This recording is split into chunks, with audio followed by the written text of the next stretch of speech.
Hi, my name is Dale Johnson. A few of you may be familiar with some stuff I've worked on in the past.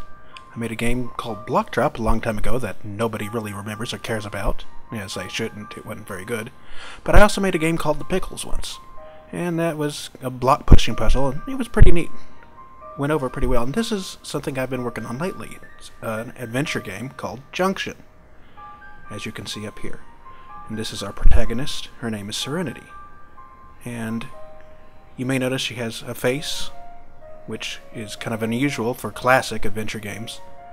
And this is kind of one of those, just with visuals instead of just text. It kind of plays the text route though, because instead of narrating it in the first person like a lot of modern adventure games, or in third person or just showing things, the game kind of narrates to you in the second person. You picked up this, you did this, you looked at such and such and such and such, and so on and so forth and so forth. I said so forth twice, but whatever.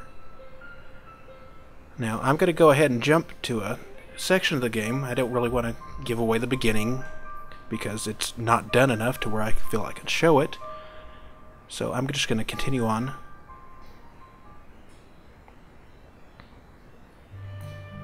And here we are, and this is about maybe 5 to 10 minutes into the game. It's not very long. Maybe 2 or 3 hours is what most of the people who've played it have racked up. But this is fairly early in the game, and like I said, it's an adventure game. You think, here's all this area to look at back here, and you're probably thinking, oh, I've got to do all this pixel hunting, and no, you don't. You click interact down here, and everything you can interact with in the scene has text. And as you can see, you might be familiar with adventure games if you've played them before, and you've got to go through and you've got to click on everything to look at it. No, you just hover over it, and it'll tell you a little bit about what you're looking at.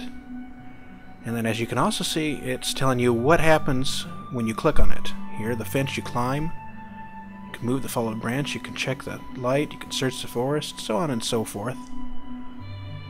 And that kind of sets it apart, because you don't have to guess at what's going to happen when you click on something. So, hopefully that makes it a little bit less tedious to play and makes the puzzles really stand out, because you don't have to click around. Can I do anything with this? Where's the hitbox for the fence?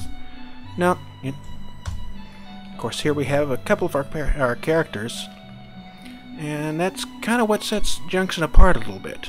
You remember I showed you our heroine, Serenity, a little bit ago. And what's kind of interesting about her is that instead of being an ageless, faceless, nameless protagonist, not only does she have a name and a face, she's also got a bit of a backstory. Which is kind of weird, because it's narrating to you, and yet you're playing a character that's got a personality. It's like looking out you, so on and so forth.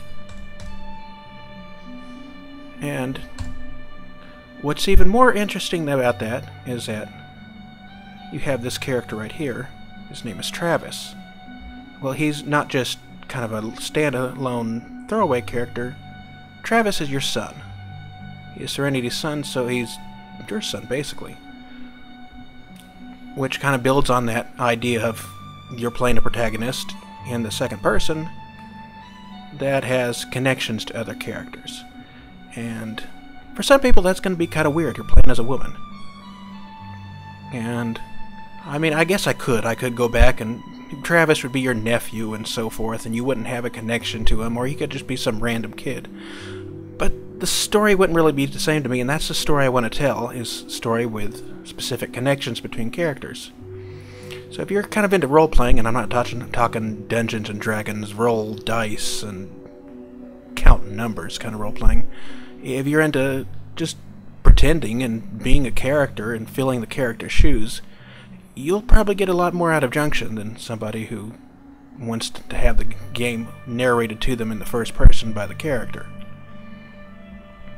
And of course, like in exploring the environment, you can see you can just click on their name. And of course, there's very basic kind of dialogue tree. So I kind of wanted to do something unique where you ask about nouns and you'd have to match it verbs or interrogative words. But that would take a long time, and I don't know if it would be very appealing, so I kind of just went the lazy route. So, here we have one of the first puzzles in the game. And if you've been paying attention to this video, you probably figured out what you've got to do as soon as this screen came up. So, now, the basic premise at this point in the game is kind of a science fiction game. And Travis, your son here, has a problem. Notice the light goes out.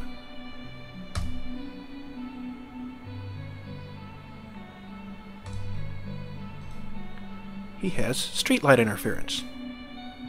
In other words, he's that kind of science fiction trope of when he's by streetlights, they'll go out, electronics go out when he's near, but it only happens at specific times. There's something called a junction, where different realities collide. And you're kind of trying to avoid that, because you don't know what's on the other side of the junction, you don't know what's going to come through, and you have an idea that it's probably not going to be very good. So you're going to hide out in this bunker. And the bunker is up these stairs. Past, you can't see it, it's past the trees over here. And if we click on move, you can't really go up that way, because we have this fallen branch in our way.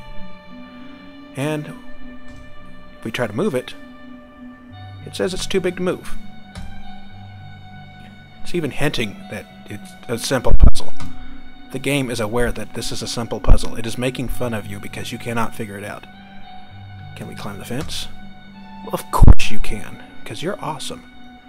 But your son and the other character, who I haven't really talked about, they wouldn't have so much fun doing that. You're going to get caught up in the barbed wire up here. So what do? Even Travis knows how to solve this one. Come on. You need to pick up the chainsaw. It's just a very easy take command. You try to take other stuff.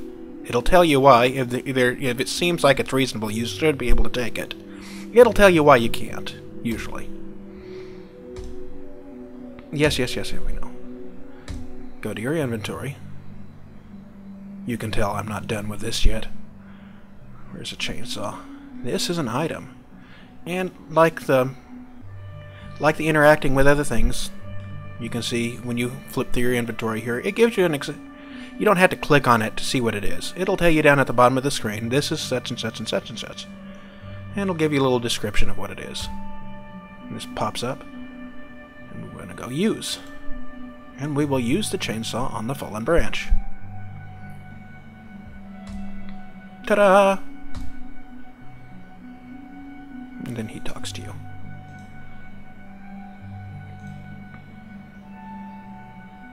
I mean, yeah, the graphics here are pretty static, but I made sure they got mouth movement and stuff, which kind of makes them pop out a little bit more. Originally, they were just kind of static the whole time, and they had minor changes for whenever their mood changed. But okay, now you'll notice the way is open. We can go up to the bunker. And if you've ever played adventure games before, you know it's never so easy as just walking up to something and being done with it. So, I think we're going to end it right here. Just kind of give you a basic idea of what the game's like and the direction it's going. And I might make another video showing what's up here a little later. Junction's been about 3 years in production now. It's really a 6-month project. You can see how well that went. But I'm hoping to have it out around May. We'll see. It's getting fairly close. Most of the stuff that needs to be done now is just art and bug fixing. But I've also got to go through the story and all the script and stuff. Make sure everything's really polished. A lot of their dialogue, if you've stopped the video at all and read anything they said, you can tell it's a little rough.